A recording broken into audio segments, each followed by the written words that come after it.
Welcome to episode 11 of the Note Card Review. Our topic is hydrogen bonds. Right? I got a question about explaining hydrogen bonds in simple terms. Okay, so I have the literal visual version here and the details from a chemistry perspective on the slide. And in simple terms, it's like a minor magnetic force.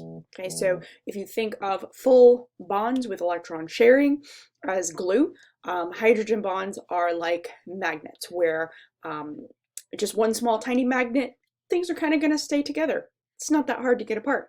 But you put a lot of magnets or really big ones, like if you had a large molecule with a lot of hydrogen bonds, then it's going to hold molecules together really, really strongly.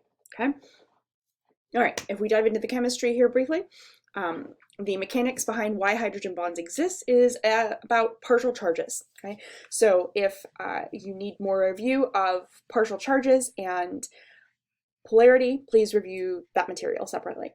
Okay, these are extremely important bonds, so understanding just how many molecules have these partial charges and create hydrogen bonds is important to understanding how a lot of different types of biomolecules function, including DNA. Right? It's actually why DNA can be copied. Now, what you're looking at with an example of this in water. Okay, I've got the finished version up here on the top of the screen with all of the hydrogen bonds shown with the dotted lines.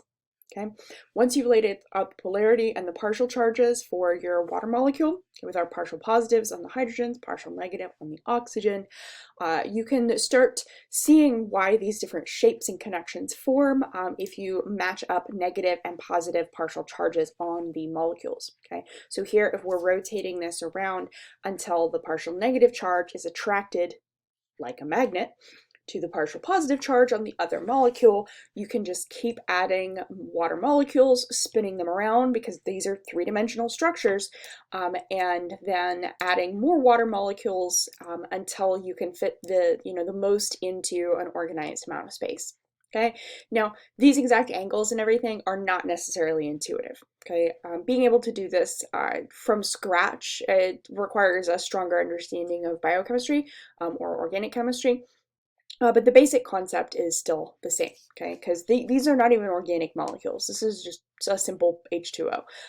But because all of these hydrogen bonds form, it not only adds strength to these connections, strength to the overall water in this case, but it's actually the reason why ice forms with a larger volume and taking up more space than liquid water. Okay, so this is what forms the crystalline structure in ice. Okay. Another great example of that, if you want to dig into it a little bit more, is carboxylic acid. So we've got DNA, we've got water, we've got carboxylic acid, pick just about any sort of protein potentially, and you've got hydrogen bonding in there. Okay, because that is one difference between this and other types of bonding, is it's typically not just in between specific one molecule and the next, it can also be between different molecules.